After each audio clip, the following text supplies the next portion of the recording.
అందరికీ నమస్కారం. ఈరోజు వచ్చేసి తేరు కదులుతుందండి. బ్రహ్మంగారి మఠంలో లాస్ట్ రోజు తేరు కదులుతుంది. తేరు చూడ్డానికి ఇసుకేస్తే నిలబడేంత జనాలు, అలాగే మిద్దెల మీద అయితే విపరీతంగా నిలబడుకుని ఉంటారు. అలాగే కింద కూడా చూస్తున్నారు కదా మీరు వీడియోలో ఎంత ఎక్కువ మంది అయితే వచ్చారో. బ్రహ్మంగారు అయితే బయలుదేరండి నెరవనబండి నుంచి. ఆయన బ్రహ్మంగారు గుడికి ఎదురు నుంచి నెరవనబండికి స్టార్ట్ అయ్యి బ్రహ్మంగారి పార్కు వద్ద నుంచి బయలుదేరి తిరిగి యథాస్థితిలో మళ్ళీ ఆయన బ్రహ్మంగారి గుడి దగ్గరికే చేరుకుంటాడు. ఈ కార్యక్రమం అంతా కూడా మనకు గంట వ్యవధిలో జరిగిపోతుంది. గంట నుంచి 2 గంటల టైంలో జరిగిపోతుందండి. ఇది సాయంకాలం 5వ రోజైన బ్రహ్మంగారి పుట్టినరోజు వేడుకలు అనేది 5వ రోజు సాయంకాలం 4 గంటలకు ప్రారంభమవుతుంది. చూడేసానికి మాత్రం భక్తులు విపరీతంగా వస్తారు. అలాగే ఇక్కడి నుంచే వచ్చిన వారు చుట్టుపక్కల గ్రామాల వాళ్ళు కూడా స్వామి నెరవండి అదే తేరు కదులుతునే దానికైతే చూడ్డానికైతే వస్తారు. భగవంతుడు ఆశీస్సులు ప్రతి ఒక్కరికి లభించాలని మనస్ఫూర్తిగా కోరుకుంటూ ఉంటారు. అలాగే తొలి గుమ్మడికాయలు కానీ పండినాయనుకో ఈ తోటల్లో చుట్టుపక్కల ఉంటాయి కదా, ఎవరైనా సరే గుమ్మడి చెట్టు వేశారంటే బ్రహ్మంగారి పేరు చెప్పి తొలి పంట వదులుతారు. అలాంటి గుమ్మడికాయలు మాత్రం ముందైనా సరే తెచ్చి శుభ్రంగా పూజించి బొట్లు పెట్టుకొని ఎత్తి పెడతారనమాట. బ్రహ్మంగారి పేరు చెప్పి జనాలు చూడండి ఫ్రెండ్స్, తండోపతండాలుగా నిలబడి ఉన్నారనమాట. ఎక్కడ చూసినా జనాలే విపరీతంగా ఉన్నారు. ఇలాంటి తిన్నాళ్ళలో బ్రహ్మంగారి ఆరాధనలో మాత్రం ఎప్పుడైనా సరే మేము చిన్నపిల్లలప్పటి నుంచి ఇప్పటిదాకా కూడా ఇలాగే రావడం జరుగుతుంది. బ్రహ్మంగారి ఆశీస్సులు పొంది తీర్థప్రసాదాలు స్వీకరించి వెళ్తూ ఉంటారు. తొలిగా ప్రేయర్ చెప్పి గుమ్మడికాయ వదిలేస్తే ఒక్కొక్క గుమ్మడికాయ 20 కేజీల నుంచి కూడా ఉంటుంది. అంత భారీగా పెరుగుతుందన్నమాట. ఆ గుమ్మడికాయలు కూడా స్వామివారికి సమర్పించుకుంటారు. ఒక్కొక్కరు కొబ్బరికాయలు సమర్పించుకుంటూ తమ మనసులో ఉన్న కోరికలు భగవంతుడితో విన్నపించుకుంటూ ఉంటారు. ఈ సంవత్సరం కోరికలు తిరిగిన వాళ్ళు మళ్ళీ సంవత్సరం వస్తూ ఉంటారనమాట. బ్రహ్మంగారికి ఫ్యాన్స్ చాలా ఎక్కువ మంది ఉంటారండి. ప్రతి నెలకు వచ్చే వాళ్ళని కూడా చూస్తూ ఉంటాము. మీకు ఏంటి జాబ్ ఉందంటారా? అయ్యో గుమ్మడికాయలు చూస్తున్నారా, సమర్పించుకునేది చాలా మంచిదండి. ఎవరైనా సరే నెరవన్లో కోరికలు కోరి మొక్కుంటే గిన ఖచ్చితంగా మనము గుమ్మడికాయ సమర్పించుకోవాల్సి ఉంటుందన్నమాట. గుమ్మడికాయ అంటే చాలా ఇష్టం అంట బ్రహ్మంగారికి, అందుకు సమర్పిస్తూ ఉంటారు. అయితే బ్రహ్మంగారి ఆరాధన అనేది ఇలా తేరు అనేది మాత్రం మేము చిన్న పిల్లలప్పటి నుంచి చూస్తున్నామండి. సేమ్ భగవంతుడి లీలాకృపం ఇలాగే జనాలు వస్తున్నారు. ఆయన ఖచ్చితంగా అందరి కోరికలు తీరుస్తున్నారు కాబట్టి జనాలకు విపరీతమైన నమ్మకం అనమాట.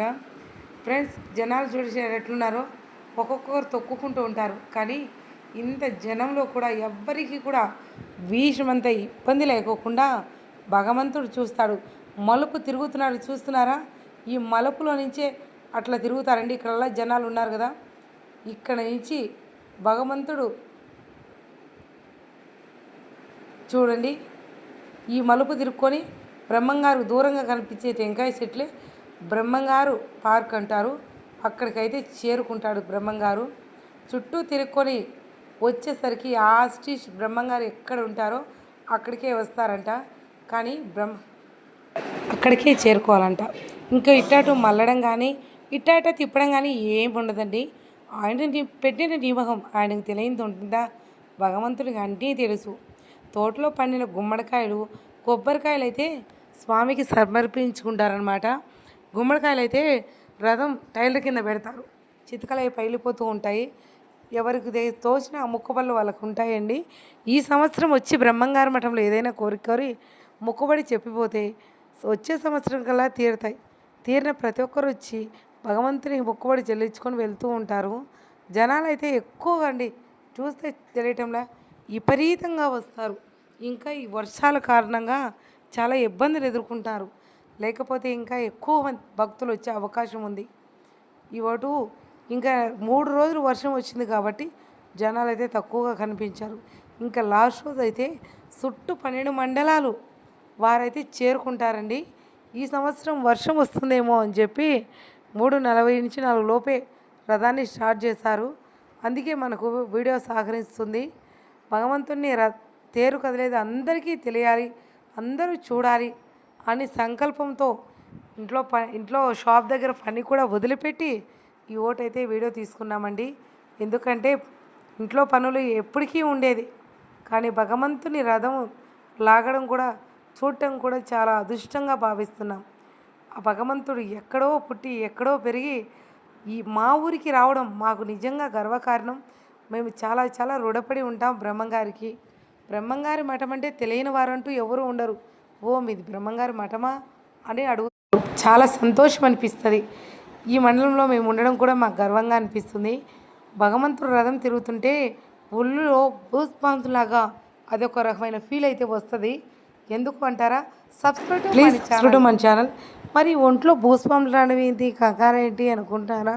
కంగారు ఏం కాదండి. ఆయన రథం గన గన గన గన మోగిపోతూ ఉంటుంది గంటల శబ్దానికి. బ్రహ్మంగారు స్వయంగా నిర్మించుకున్న రథం కదండి. ఆయన చేతులతో, ఆయన హస్తవాతలతో ఆయన స్వయంగా రెడీ చేసుకున్న రథం కదా. బ్రహ్మంగారు దేవుడు పక్కన నడుస్తే ఎలా ఉంటుంది అలా ఉంటుంది అన్నమాట జనాలకి. భగవంతుడు ఆయనకై ఆయన రథం నేర్పి కావాలి అనుకున్నది బ్రహ్మంగారే అనుకుంటా బహుశా.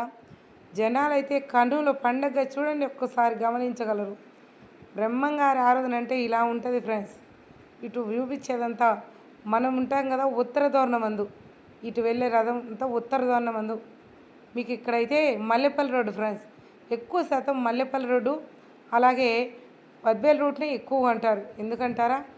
బ్రహ్మంగారి మైదుకూరు వెళ్ళే రూట్లో అయితే బ్రహ్మసాగర్ ఉంటుంది కాబట్టి జనాలు ఎక్కువగా చల్లనీళ్ళ ప్రదేశానికి చూడడానికి ఎక్కువగా వెళ్తూ ఉంటారు. ఇంకా బద్వేలు రూట్లో పోలేరమ్మ తల్లి ఉంది కదా, గ్రామ దేవత, ఆమెను దర్శించుకోవడానికి వెళ్తారు. అలాగే కక్కయ్య మఠం పోలేరమ్మ గుడి ఒకటే రూట్ను ఉండడంతో ఆమెను దర్శించడానికి అయితే వెళ్తూ ఉంటారు. అందుకే జనాలు ఎక్కువగా ఉంటారు. ఇవల్ల చూస్తే కన్నుల బిందుగా ఉంది కదా ఫ్రెండ్స్. ఇలాగ వెళ్తేనే బ్రహ్మంగారి పార్కు వద్ద నుంచి బయలుదేరి అలా వెళ్తున్నారు చూడండి.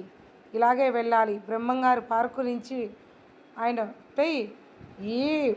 ఇక్కడ నుంచి అయితే ఆయన నెరవన బండి స్టార్ట్ అయ్యాడో అదే ప్లేస్కి వెళ్ళి అక్కడ నిలబడతాడనమాట. ఇది మైదుకూరు రూట్ ఫ్రెండ్స్. ఇప్పుడు స్వామివారు వెళ్తున్నారు కదా, అదే బ్రహ్మగారు పార్క్ అనమాట. బ్రహ్మంగారి పార్క్ అంటే చాలా బాగుంటుంది. అంటే పచ్చదనానికి గుర్తుగా ఉంటుంది కాబట్టి మంచిగా ఉంటుంది. ఎవరైనా యాత్రికులందరూ కూడా కొద్దిసేపు అక్కడ ప్రశాంతంగా కూర్చుంటారు. అలా కాకుండా కొత్త బండ్లు వాహనాలు ఏదైనా తెచ్చుకుంటే బ్రహ్మంగారి పార్కు వద్దనే పూజా కార్యక్రమాలు చేస్తారు. మంచిగా పూజా కార్యక్రమాలు అయితే చేస్తారు. ఎవరైనా బ్రహ్మంగారి మఠం వచ్చినప్పుడు మఠం వచ్చింటే సబ్స్క్రైబ్